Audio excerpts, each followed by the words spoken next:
नमस्कार, आप सभी का स्वागत है माया डिवोशनल एंड एस्ट्रो फैक्ट्स में। आप सभी का प्यार के लिए बहुत बहुत धन्यवाद, जिसकी वजह से मेरा 20,000 सब्सक्राइबर कंप्लीट हो गए हैं। सभी का दिल से धन्यवाद। मेरा पिछला जो ब्लॉग था वो किसके बारे में था? हरतालिका तीज के बारे में मैंने सब बात बताई थी कि क्या क्या नियम है और किस दिन हम लोग करें। तो आज हम लोग हरतालिका तीज के व्रत विधि के बारे में जानेंगे। तो चलिए शुरू करते हैं मेरा वीडियो। अगर मेरी वीडियो आपको अच्छी लगी हो तो प्लीज़ लाइक शेयर सब्सक्राइब कर लीजिएगा। बेल आइकन जरूर प्रेस करिएगा, जिससे मेरी सारी वीडियो की नोटिफिकेशन आप तक पहुंच जाए। तो चलिए शुरू करते हैं आज की वीडियो। देखिए, मैंने चौकी यहाँ पर बिछा लिया है। चौकी बिछा के उस पर आसन भी मैंने बिछा लिया है दोनों में। और केला का छोटा छोटा पत्ता मैंने लिया है, उसको भी मैंने इधर डेकोरेट कर दिया है। और फूल थोड़ा सा मैंने डेकोरेट कर दिया है कलश स्थापना के लिए। तो अभी हम लोग भगवान जी को स्थापित करेंगे। थोड़ा सा पहले अक्षत लेंगे इधर और इधर ऐसे बिछा देंगे। अक्षत के ऊपर हम लोग शिव परिवार को स्थापित करेंगे। शिव जी का परिवार का फोटो हम लोग रखेंगे। और देखिए, तीज में क्या होता है कि मिट्टी से बनाया जाता है। किस किस की मूर्ति बनाया जाता है? शिव जी का, पार्वती जी का और गणपति जी का। लेकिन मेरे पास सभी मूर्ति में घर में रोजाना पूजा करती हूँ, तो मैंने इसलिए नहीं बनाया है। मैं जो घर में रोजाना पूजा करती हूँ वही सब मूर्ति मैं चढ़ाती हूँ। इसीलिए देखिए, गणपति का स्थापना मैंने किया। उसके बाद फिर थोड़ा सा अक्षत रख के मैं इधर करूंगी उनके स्थापित। फिर मैंने शिव जी को बीच में स्थापित कर दिया। ये तीनों मूर्ति को मैं रोज घर में पूजा करती हूँ। मिट्टी से भी मूर्ति बनाना इस दिन नियम रहता है, लेकिन मैं क्या करती हूँ, ये इसी तरह से पूजा करती हूँ। किस लिए करती हूँ? क्योंकि मेरे घर में ये तीनों रोज पूजा होते हैं, तो इसीलिए मैं तीनों को स्थापित कर दी हूँ। आप लोग मिट्टी से बना लीजिएगा। अभी हम लोग कलश स्थापना करेंगे, तो इसके ऊपर हम लोग कलश रखेंगे और गंगा जल मिला के जल मैंने तैयार कर लिया है। इसको कंठ तक भर लेंगे हम लोग।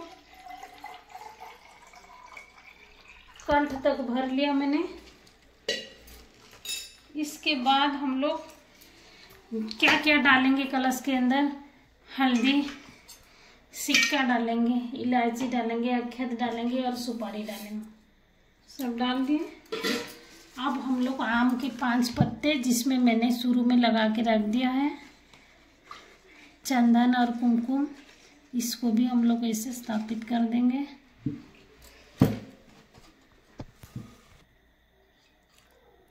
अब इसके ऊपर हम लोग दिया को इस तरह से रख लेंगे।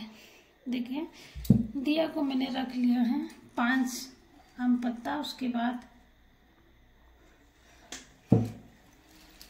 फिर दिया को मैंने रख लिया है।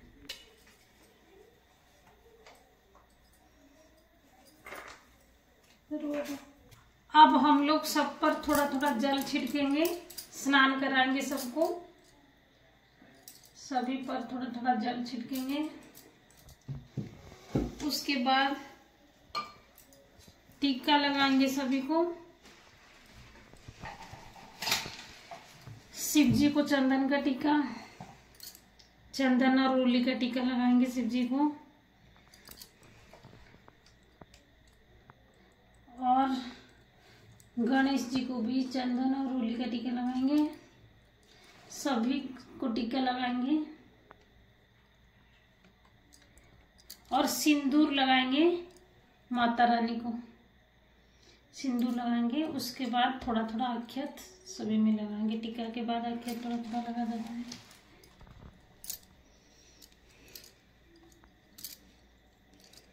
सभी को टीका लगाएंगे।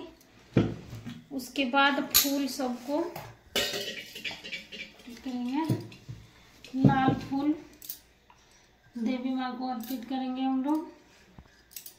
सभी को फूल अर्पित करेंगे। गणेश जी को भी लाल फूल अति प्रिय है, सभी को फूल अर्पित करेंगे। उसके बाद शिव जी को आपके पास धतूरा, बेलपत्ता, पान पत्ता जो है शिव जी को अर्पित करेंगे।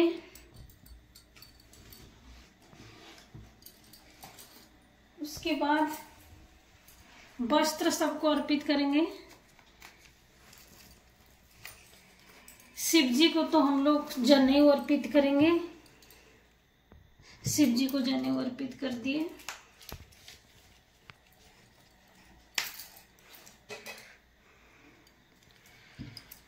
अब देवी माँ को हम लोग चुनरी अर्पित करेंगे। नया चुनरी देवी माँ को अर्पित करेंगे। गणेश जी को मोली अर्पित करेंगे वस्त्र स्वरूप। कलश को भी मोली अर्पित करेंगे। अब हो गया, सभी को अर्पित कर दिए।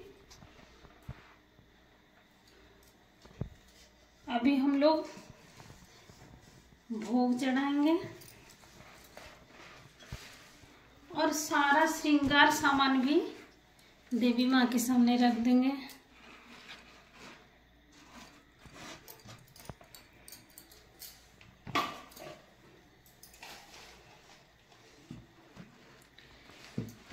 सोलह श्रृंगार का सारा सामान और बिछिया आप लोगों को जरूर लेना है।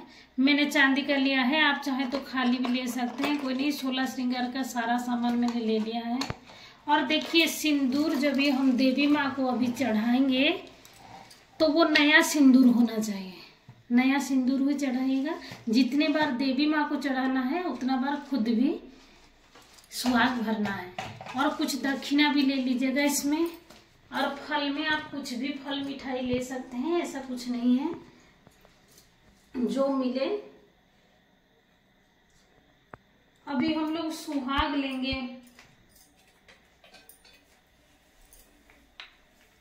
पहले धूप दीप हम लोग दिखा देंगे, फिर हम लोग सुहाग लेंगे, ठीक है। धूप दीप हम लोग पहले दिखा देंगे, फिर हम लोग सुहाग लेंगे।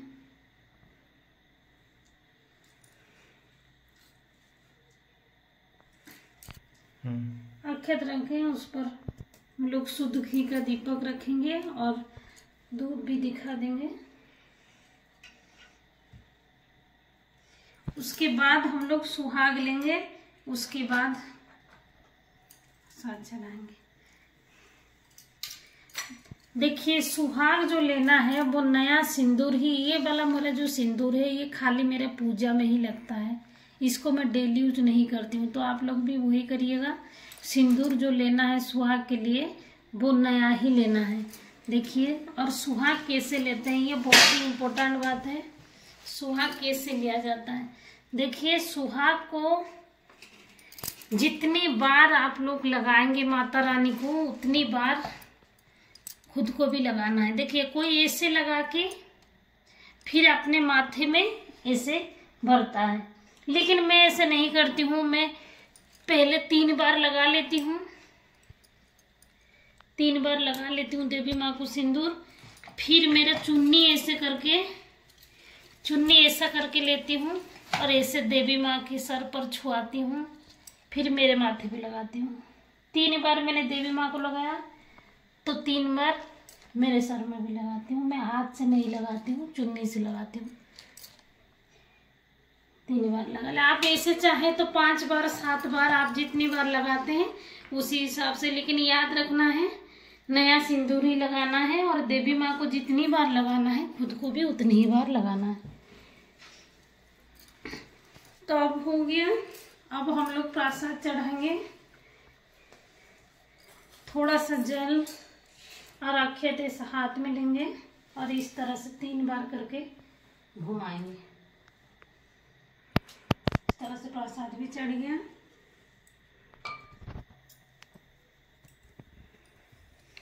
और देखिए आरती चाहे आप लोग करें चाहे ना भी करें, तो ये दिया को भी आप आरती के रूप में ऐसे घुमा सकते हैं। जैसे ऐसे ऐसे करके घुमा सकते हैं। लेकिन आरती करने से पहले तीज व्रत का कथा पूरा पढ़ना है, उसके बाद आरती करना है, उसके बाद हवन करना है। पहले हरतालिका तीज व्रत कथा पूरा पढ़ना है बुक को।